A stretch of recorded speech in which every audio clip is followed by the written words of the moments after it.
He was one of Europe's top mathematicians, an atheist, a skeptic, a man who believed the Quran was just another ancient myth.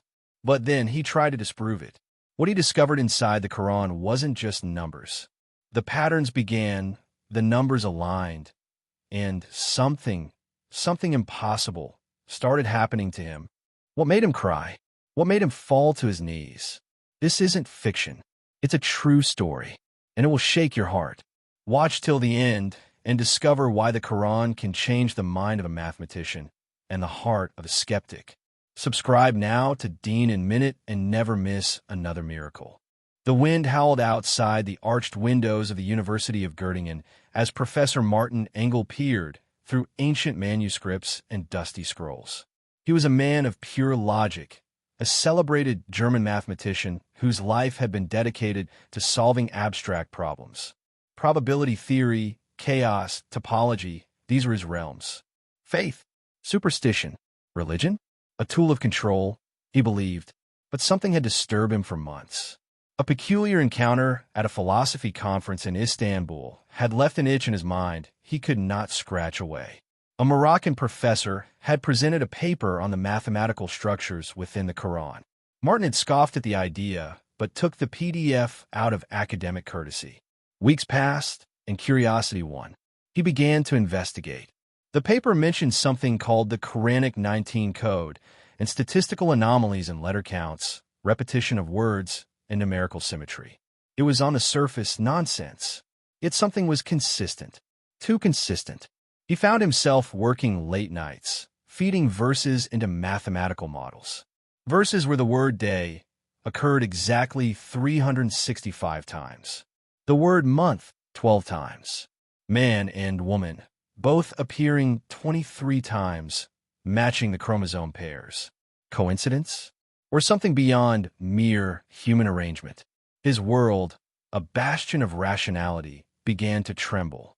One night, as snow blanketed the silent city, Martin sat hunched at his desk, poring over Surah Al-Mudaththir. Verse 30 gripped him. Over it or 19. What did it mean? It seemed arbitrary, absurd. But he discovered something called the Code 19 theory, originally presented by Dr. Rashad Khalifa. It argued that the number 19 was embedded through the Quran structure. The number of chapters, letters in Bismillah, numerical values of words, all pointing to a divine signature. Martin, always skeptical, decided to break it apart. He downloaded the Arabic Quran in Uthmani script, converted it into a numerical array using al-Shari values, and wrote custom algorithms to test for patterns. He didn't want to find truth. He wanted to expose what he believed was a fraud. But night after night, his findings began to defy probability. The opening verse, Bismillah ar-Rahman ar-Rahim, had 19 letters. This seemed trivial until he discovered it appeared exactly at critical structural points divisible by 19. One morning, after 36 hours without sleep, Martin collapsed at his desk. He had printed out pages and pages of his research. His office resembled the wall of a conspiracy theorist, strings tied from word counts to numerical sequences. He dreamed of fire, black flames licking pages of code. A voice whispered, echoing like thunder in a cave. You search to disprove, yet your numbers testify. Martin awoke in a cold sweat. It was just a dream, or was it? He looked at the wall. One of the printouts had been circled in red ink. The word Allah repeated 2,698 times. Ar-Rahman, 57 times. Al-Rahim, 114 times. The frequencies aligned precisely with chapter counts and verse divisions, many divisible by 19. He hadn't circled it. His breath caught. Who had? No one had entered his office.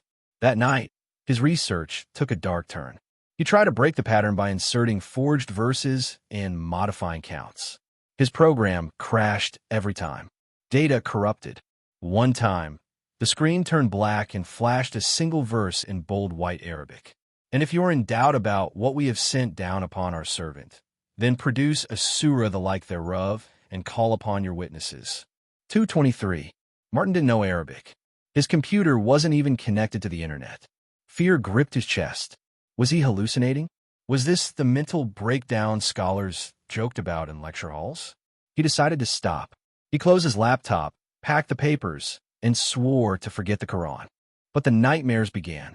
He dreamed of deserts where sand whispered verses, of oceans whose waves recited names of God, of a tall figure in white robes who stood silently before him and said, "Why do you resist what you already know?" Martin visited his therapist, who attributed it to stress.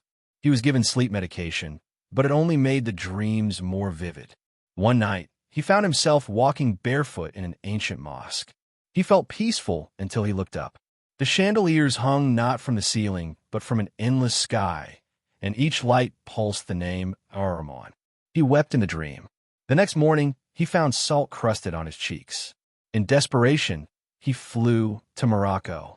He sought the professor who had sparked this journey. He found him in Fez, in a small study surrounded by books older than nations. "You came," the professor said with a knowing smile. Martin broke down. "I don't know who I am anymore. I'm seeing things. I'm hearing things. All because of a book I don't even believe in."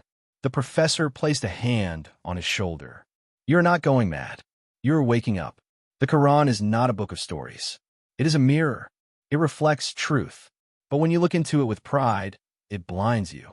When you look with humility, it shows you yourself." That night, Martin sat alone in a centuries-old riad. A Quran lay on the table, gifted by the professor. He opened it. The pages shimmered under candlelight. He read slowly, transliterations guiding his tongue. Surah Al-Ikhlas. Say, "He is Allah one." His heart skipped. He continued. Surah Al-Falaq. Surah An-Nas. A peace he had never known blanketed his soul. He felt a lightness, as if chains had fallen from his mind. In a moment of surrender, he whispered the Shahada. Ashhadu an la ilaha illallah, wa ashhadu anna Muhammadar Rasulullah. The candle flickered, then stood still. The nightmares stopped, but the miracles didn't. When he returned to Germany, he walked into his lecture hall as a new man. He began his semester with a statement that shocked his students. Mathematics led me to Islam. Logic opened the gates of faith. He began integrating Quranic structures into his lectures, not as dawah, but as examples of perfect symmetry, code, and structure. He published a paper on the mathematical inimitability of the Quran, which caused ripples in academia. Debates followed. Some ridiculed, others were intrigued. But Martin no longer sought approval. He had found certainty. One day, as he walked home from the university, an old man stopped him in the snow. Dressed in a simple robe, he said, "Do not stop sharing what you have found, for Allah guides whom he wills." Martin turned to respond, but the man was gone. He stood in silence. The snow fell gently. The street light above flickered, then illuminated steadily. Martin looked up at the night sky and whispered, "Subhanallah."